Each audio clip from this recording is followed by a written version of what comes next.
like Femme Veggie needed a bit of help. Ooh, that's a hit to her pride. Ouch.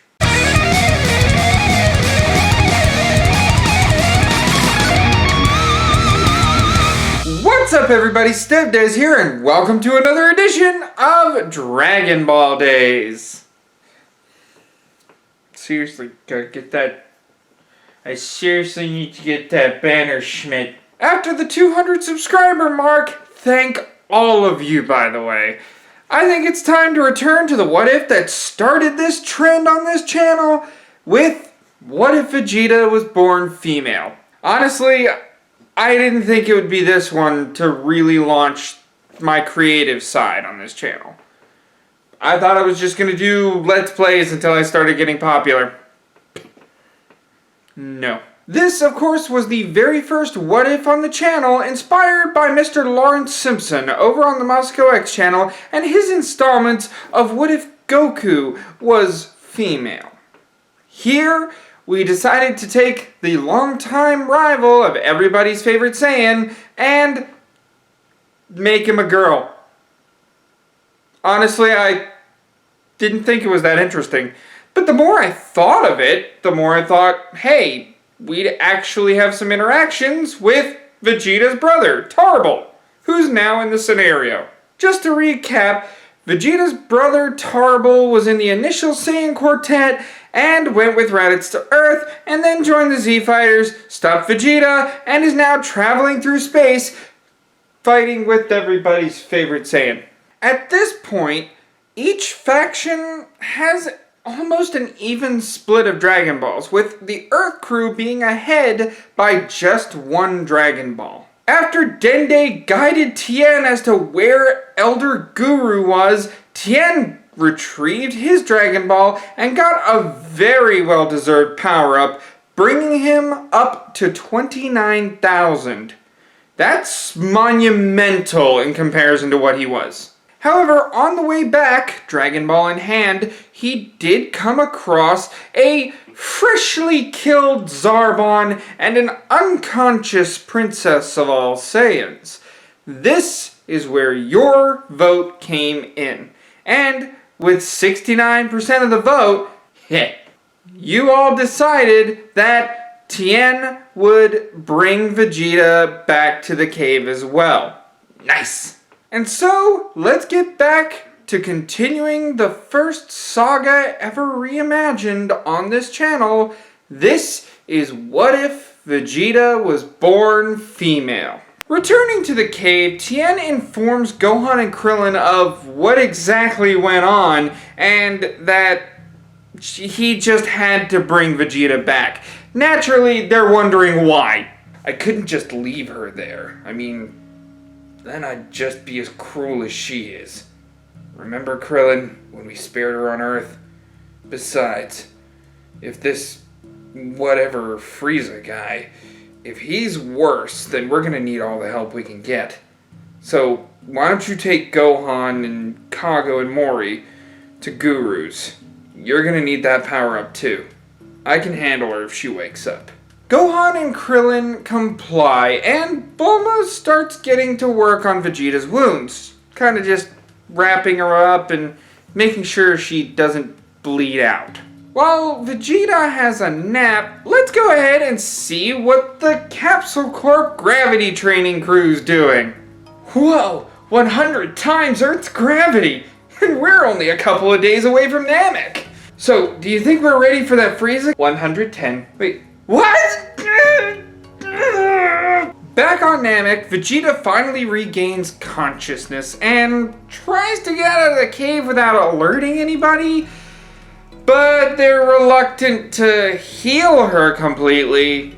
The whole point of patching her up was just making sure she didn't die. Bulma naturally has a hissy fit about this, but then Tien comes in to be, you know, the strong arm in this situation. Get out of my way, Earthling. I have no business with you. No, you're in no condition to go anywhere. And clearly this force, whatever it is, they're too much for you to handle on your own. So what do you want, Earthling? Some sort of truce? That's about the gist of it. You accept. or we'll deliver you to that alien guy personally. You can't do anything to me right now. Vegeta points her good hand at Tien, and promptly, Tien uses his newfound speed to grip her wrist and bend it backwards, stopping the ki blast in her palm from even going off. This is the last time I'm going to ask you. Tarble and Goku are on their way now, and I don't want to have to tell him that I had to leave you for dead. Now are you in or not? Vegeta pauses for a second, but she knows he's right, so she's gonna have to go along with the Earth crew for now. At least until she can get the wish on immortality, and not them to revive such weaklings that Nappa killed. After Krillin with his power level of 24,000, and Gohan with his power level of 26,000, comes back, Tien fills them in on the situation, saying that they know where Vegeta's Dragon Balls are, and they just need to come up with a plan to get the ones that Frieza already has. Tien also asks if they brought any senzu beans, since now Vegeta is more than willing to comply. She should be healed up, just in case they have to fight anything that normally they can't handle. Krillin responds, telling him no, but they did get into a scrape with a couple of scouts, and Dende was able to heal his wounds. Great. Where is he? We kinda left him at Guru's. You need to get me there soon. With Dodoria and Zarbon dead, it's only a matter of time before Frieza relies on the Ginyu Force. Something you don't want to fight. On the way, they retrieve Vegeta's Dragon Balls and head back to the cave. All the while, the Ginyu Force has already pinpointed the location of the Earth Crew's Dragon Balls, and Bulma is promptly knocked out by one of the members of the Ginyu Force. When they arrive, the Ginyu Force is stepping out of the cave, 3 Dragon Balls in hand. And lo and behold, here comes the Z Fighters with the other 2 Dragon Balls that Lord Frieza is missing. This is not good. Naturally, Goldo does his time stop. They think about throwing the ball and Birder catches it. That plays out normally like in the anime. With Ginyu leaving his crew to mop up, the battle begins just outside the cave, with Goldo going up against Krillin and Gohan, and Recoome going up against Tien and Vegeta. Eventually though, that big brute's still too much, and they end up falling all the same. Just as Vegeta is about to meet her maker, she is saved by a mysterious fighter. Wait, that's no mysterious fighter, that's her little brother Tarble. During the conflict, Goku and Tarble landed on Namek. And now, Tarble's looking at the Ginyu Force as the perfect punching bags to try out his new power at 125 times Earth's gravity. Thanks for bringing the Ginyu Force here, sister. I'll take it from here. Ha ha! Wow! Look at you, Prince! You think you have what it takes to stand up against the Ginyu Force? Tarble begins toying with Recoome, pissing off the giant until he's about done and wipes him out. The battle concludes with Recoome resorting to the Recoome Eraser Gun, and Tarble having an answer for it. Tarble stands there and catches the beam, manipulating it with his own ki in order to send it right back at Recoome with a Gallic Cannon! The Z-Fighters are in absolute shock, and thanks to Tarble bringing extra senzu beans, everybody gets healed up. Goku then takes over, just like in the anime, fighting Jason Birder. When Jace tries to retreat, however, Tarble easily catches him and pummels him into the ground. No stragglers here. However, after training with Goku for so long, Tarble doesn't kill Jace. But Vegeta's more than happy to. And heading into our next 2-hour lot, we have at 7:30 a helping of soldier slaughter, while Lord Frieza is going to get some Namekians to help work the Dragon Balls properly. This promptly goes into Ginyu fighting at 8, followed by the body swap at 8:30, and at 9 o'clock we have Goku in the medical machine. This is Channel StevDeS reporting to you and bringing you back to your regularly scheduled programming. And now for something completely different. All things are said and done just like in the anime, with Goku resting in the healing pod and Vegeta getting her new armor, as well as Tarble getting a replacement armor. Krillin and Gohan get their old models, but Tien refuses to look like Vegeta, understandable due to his character.